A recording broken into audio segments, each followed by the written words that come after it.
এই জন্মাষ্টমীর ব্রত সবাই পালন করে।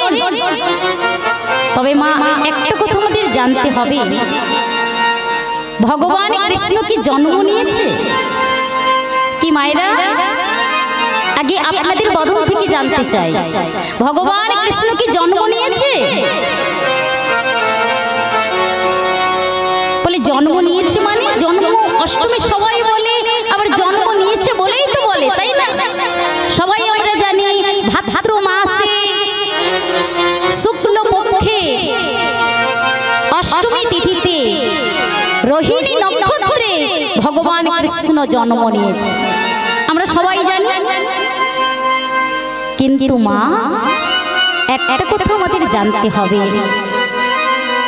বৈষ্ণব তালিকাতে রয়েছে ভগবান কৃষ্ণ কখনো জন্ম নেয় না। জন্ম কারা নেয় জানেন? জন্ম আপনারা নেন, আমরা নেই। ভগবান কখনো জন্ম নেয় না, ভগবানের জন্ম হয় না, জন্ম আমাদের হয়, আপনাদের হয়। ভগবান কখনো জন্ম নেয় না, ভগবান আবির্ভূত হয়। এই কথাটা আমাদের মনে রাখতে হবে, ভগবান আবির্ভূত হন, ভগবান কখনো জন্ম নেয় না। কোনোদিন কেউ বলবেন না যে ভগবান জন্ম নিয়েছে, ভগবান আবির্ভূত হন। তবে কবে হয়েছে, কোথায় হয়েছে? ভগবান আবির্ভূত হয়েছে ভাদ্র মাসে শুক্ল পক্ষে অষ্টমী তিথিতে রোহিণী নক্ষত্রে ভগবান কৃষ্ণ আবির্ভূত হয়েছেন। কোথায়? না কংসের কারাগারে। আমরা সবাই জানি যে কংসের কারাগারে ভগবান কৃষ্ণ আবির্ভূত হয়েছে। দেবকী মায়ের 6টি পুত্র সন্তান হয়েছিল। সেই 6টি পুত্র অসুর, সেই 6টি পুত্রকে কংস মামা আছাড় দিয়ে মেরে ফেলে। তারপরে এলো সপ্তম গর্ভে কে এসেছে? কি গো মায়েরা, সপ্তম গর্ভে কে এসেছে? বলরাম। সেই বলরামের আবির্ভাব তিথি কবে গেল? এই কিছুদিন আগে, তাই তো? শ্রাবণী পূর্ণিমা তিথিতে আমার বলরাম আবির্ভূত হয়েছে। তারপরে এসেছে আমার ভগবান কৃষ্ণ।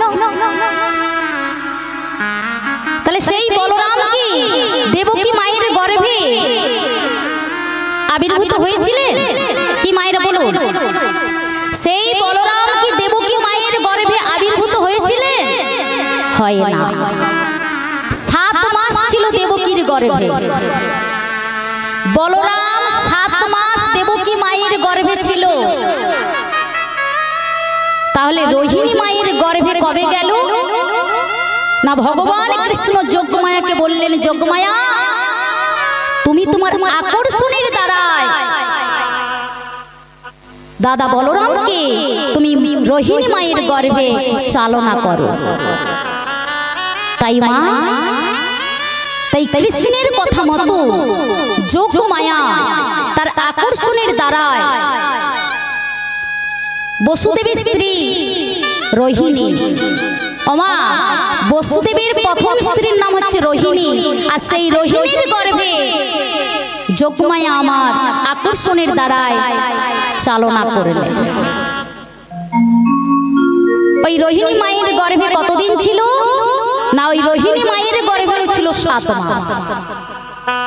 তাহলে বলরাম কত মাস পরে আবির্ভূত হয়েছে এই জগৎ মাঝে? না 14 মাস পরে বলরাম আবির্ভূত হয়েছে এই জগৎ মাঝে, প্রকট হয়েছে। তারপরে এসেছে আমাদের এই যে জন্মাষ্টমী তিথি। অষ্টমী তিথিতে আমার ভগবান কৃষ্ণ আবির্ভূত হয়েছেন, জন্ম হয় না। তবে একটা কথা মা, অষ্টম গর্ভে দেবকী মায়ের অষ্টম গর্ভে যে আমার ভগবান কৃষ্ণ এসেছে আমরা সবাই জানি, কিন্তু মা ভগবান কৃষ্ণ কি প্রকৃত ওই দেবকী মায়ের গর্ভে ছিল? কি গো মা, একটা প্রশ্ন আপনাদের কাছে, একটা প্রশ্ন। ভগবান কৃষ্ণ দেবকী মায়ের গর্ভে কি প্রকৃত ছিল? না, ছিল না। আপনারা প্রশ্ন করবেন তাহলে দেবকী মায়ের গর্ভে কি ছিল? না, দেবকী মায়ের গর্ভে বাতাসে পরিপূর্ণ ছিল। দেবকী মায়ের গর্ভে ভগবান কৃষ্ণ ছিল না, কারণ ভগবান কৃষ্ণ হচ্ছে অজনী সম্ভা। অজনী সম্ভবা ভগবান কৃষ্ণ, অজনী সম্ভবা ভগবান কৃষ্ণ। তিনি ওই দেবকী মায়ের গর্ভে ছিল না, দেবকী মায়ের গর্ভে বাতাসে পরিপূর্ণ ছিল। কিন্তু মা, তাহলে আমরা যে সবাই জানি যে কংসের কারাগারে দেবকীর গর্ভে ভগবান কৃষ্ণ হয়েছে, এটা তো আমরা সবাই জানি, তাই না? ও মা, ভগবান কৃষ্ণ যখন কংসের কারাগারে আবির্ভূত হয়েছিলেন, সেই মুহূর্তে দেবকী অচৈতন্য হয়ে গিয়েছিল, দেবকীর জ্ঞান হারিয়ে গিয়েছিল। কেন? মায়েদের কাছে একটি প্রশ্ন। কোন মা সন্তান জন্ম করতে গিয়ে, সন্তান জন্ম দিতে গিয়ে সেই আতুর ঘরে কেউ কোথাও নেই, দুম করে যদি একটি সন্তান কোলে এসে যায়, কেউ বিশ্বাস করবে যে এই মায়ের সন্তান? কেউ বিশ্বাস করবে কি?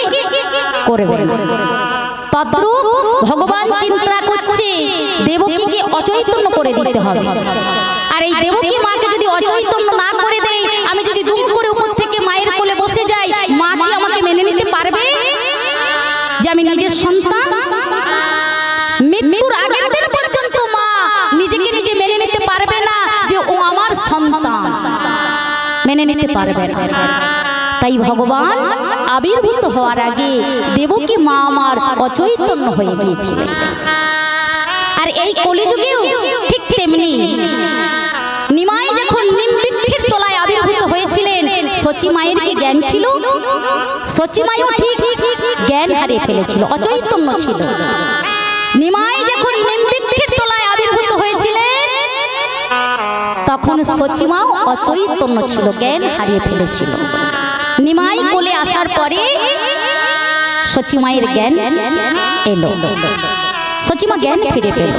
ঠিক তদ্রূপ এই দাপর যুগে কংসের কারাগারে দেবকী মা আমার অচৈতন্য ছিলেন, আর ভগবান কৃষ্ণ আবির্ভূত হয়েছে। ও মা, আবির্ভূত তো হয়েছে, যেই ভগবান কৃষ্ণ আবির্ভূত হয়েছে, দেবকী মায়ের জ্ঞান এসেছে। ভগবান কৃষ্ণ পিতা বসুদেবকে বলছে, পিতা তুমি এই কংসের কারাগার থেকে আমাকে নন্দালয়ে রেখে আসবে, চলো। তাই ভগবান কৃষ্ণের কথা মতো পিতা আমার নন্দালয়ে রাখতে যাচ্ছে। ও মা, রাখতে তো যাবে, ঠিক নিয়ে যেতে প্রচন্ড বৃষ্টি, প্রচন্ড ঝড়, প্রচন্ড বজ্রপাত হচ্ছে। এত ঝড় বৃষ্টি শুরু হয়ে গিয়েছে, এত বজ্রপাত হচ্ছে, বসুদেব আমার চিন্তায় পড়লেন, কি করে নিয়ে যাব সেই নন্দালয়ে? এত বৃষ্টি, এত ঝড়, এত বজ্রপাত, আমি কেমন করে নিয়ে যাব? ঠিক আস্তে আস্তে দেখতে পাচ্ছি যমুনা। এই যমুনাকে দেখে বসুদেব চিন্তিত হলেন, আমি যমুনা পার হব কেমন করে? আমি কৃষ্ণকে নিয়ে যমুনা পার হব কেমন করে? আর এই চিন্তিত দেখে ভগবান কৃষ্ণ যোগমায়াকে বললেন, যোগমায়া তুমি বসুদেবকে রাস্তা দেখিয়ে দাও আমার পিতাকে। তাই যোগমায়া কি করলেন, একটা শিগালিনীর রূপ ধারণ করে যমুনা পার হচ্ছে। আর এই শিগালিনীর রূপ ধারণ করে যে পার হচ্ছে, বসুদেব চিন্তা করছে একটা শিগালিনী যদি পার হতে পারে যমুনা, তাহলে আমি কি পারবো না? আমিও নিশ্চয়ই পারবো। তাই বসুদেব এক পা দুপা করে যমুনাতে নেমেছে। ওমা, যেই যমুনাতে পা দিয়েছে, যমুনার জল উত্তাল তরঙ্গে ঢেউয়ের প্রভাব বাড়ছে। যেই যমুনাতে জল বাড়ছে, বসুদেব আমার ভগবান কৃষ্ণকে এই বক্ষ মাঝে নিয়েছে। আবার যত জলের ঢেউ বাড়ছে, বসুদেব আমার ভগবান কৃষ্ণকে মস্তকে তুলে নিয়েছে। মস্তকে তো তুলেছে মা, এত ঝড় বৃষ্টি হচ্ছে, ওই বাসুকি না ছাতা হয়ে আমার ভগবান কৃষ্ণের মস্তকে আচ্ছাদন করে রেখেছে, আচ্ছাদন দিয়েছে ছাতা হয়ে। কেন না ভগবান কৃষ্ণ ভিজে যাবে।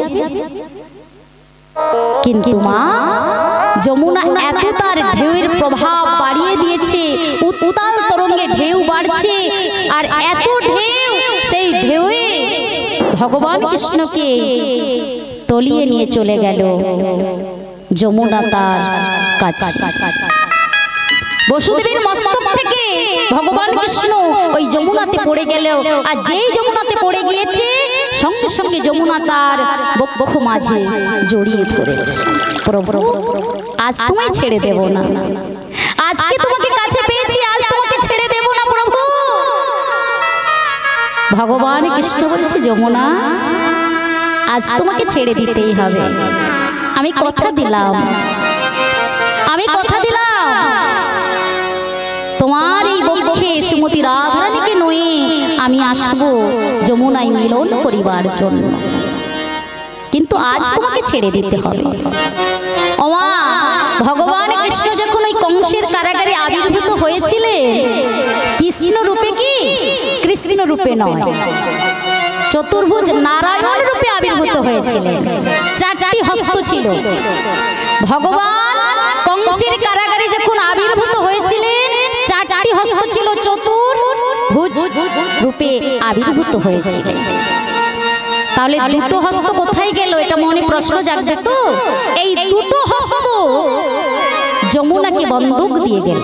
যমুনা, আমি তোমাকে দুটো হস্ত দিয়ে গেলাম, আজ তুমি আমাকে ছেড়ে দাও, আমি শ্রীমতী রাধারানীকে সঙ্গে নয়ে তোমার এই যমুনাতে আমি মিলন করব। তাই ভগবান তিনি দুটো হস্ত ওই যমুনাকে দিয়ে জলের ভেতর থেকে যখন উঠলেন, তখন আর দুটো হস্ত নিয়ে, মানে কৃষ্ণ রূপে তিনি ওই যমুনাতে উঠলেন। ভগবান কৃষ্ণ যমুনাকে বললেন, যমুনা, আজ আমি এখানে থাকলে হবে না, কারণ আমি যে রক্ষা করিবার জন্য যুগে যুগে আবির্ভূত হয়েছি। তাই তোমার শাস্ত্রে প্রমাণ দিলে, যদা যদা হি ধর্মেস্য গ্লানি ভবতি ভারত অভ্যুত্থানম অধর্মস্য তদা তত্ত্বং সৃজাম্যহম পরিত্রাণায় সাধুনাং বিনাশায় চতুষ্কৃতাং ধর্ম সংস্থাপনাস্থায় সম্ভবামি যুগে যুগে। অর্থাৎ পরিত্রাণায় সাধুনা, অর্থাৎ সাধুদেরকে রক্ষা করিবার জন্য ভগবান তিনি আবির্ভূত হয়েছেন। বিনাশায় চতুষ্কৃতাং, অর্থাৎ অসুরদেরকে বিনাশ করিবার জন্য, দুষ্টদের দমন করিবার জন্য তিনি যুগে যুগে আবির্ভূত হয়েছেন। ধর্ম সংস্থাপনা স্থায়, অর্থাৎ এই ধর্মকে স্থাপন করিবার জন্য ভগবান যুগে যুগে আবির্ভূত হয়েছে। সম্ভবামি যুগে যুগে, তিনি যুগে যুগে আমাদের মাঝে আবির্ভূত হন, কখনো জন্ম নেয় না। তাই মায়েরা, একটা কথা আমাদের সর্বসময় মনে রাখতে হবে যে ভগবান যুগে যুগে আমাদের মাঝে আবির্ভূত হন, কখনো জন্ম নেয় না। এই কথাটা আমাদের খুব মনে রাখতে হবে। তাই এই কৃষ্ণ জন্মাষ্টমী তিথিতে সবাই পালন করবেন। ওমা, এই কৃষ্ণ জন্ম অষ্টমী যে তিথি শ্রাবণের 30 তারিখে পড়েছে, 30 শ্রাবণ, 16 আগস্ট আমাদের ভগবান কৃষ্ণের এই যে জন্মাষ্টমী তিথি সবাই পালন করবে। কারণ যদি আমরা পালন করতে পারি, আমরা অজান্তে অনেক পাপ করি, সেই পাপ থেকে দূরীভূতি হয়ে যাব, পাপ থেকে মুক্তি পাব। তাই আমাদের চেষ্টা করতে হবে সেই জন্মাষ্টমী তিথি পালন করিবার জন্য। তবে মা সবাই পালন করবে, আর একটা কথা না বললে নয়। তবে মা এই যে আজকে আমার ভাই আজকে এই যে আপনাদের এলাকায় এসেছে ইউটিউব করার জন্য, কোথা থেকে জানে? সেই কোলাঘাট থেকে আজকে বাইকে হয়ে আপনাদের এই এলাকায় নন্দীগ্রামে এসেছে শুধুমাত্র আপনাদের এই হরিনাম প্রচার করিবার জন্য। কিন্তু মাগো দুঃখ কোথায় লাগে জানো মা? যে ইউটিউব ভাইদের জন্য আমরা এত প্রচার হয়েছে, আর আপনারা এত কৃষ্ণ কথা হরি কথা শ্রবণ করতে পারছেন, আজ এই মোবাইলের মাধ্যম থেকে অনলাইনের মাধ্যম থেকে। তার কারণ কি জানেন? এইসব ভাইদের সহযোগিতার জন্য। কিন্তু দুঃখ তখনই লাগে আমাদের মতন শিল্পীরা যখন একটু বড় হয়ে যায়, তখন এই ভাইদেরকে চেনে না, কষ্ট তখনই লাগে।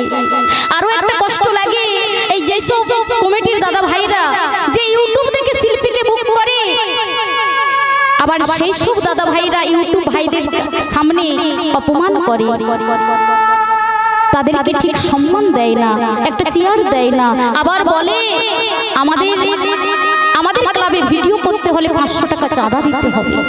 কষ্ট তো তখনই লাগে মা, কষ্টটা এটাই লাগে যেসব ভাইরা 24 ঘন্টা দাঁড়িয়ে আমাদের মতন শিল্পীর বদন থেকে কৃষ্ণ কথা হরি কথা এই জগৎবাসী প্রচার করিবার জন্য যারা এত কষ্ট করে দাঁড়িয়ে থাকে, আমরা তাদেরকে সম্মান দিতে পারি না। তাই মাগো আপনারা সবাই মিলে আমার এই জয়ন্ত ভাইকে আশীর্বাদ করবেন, যেন এইভাবে আপনাদের সামনে এসে যেন কৃষ্ণ কথা হরি কথা সবার মাঝে যেন দেশ বিদেশে প্রচার করতে পারে, এইটুকু আশীর্বাদ করবেন। নিতাই গৌর প্রেমানন্দে হরি হরি।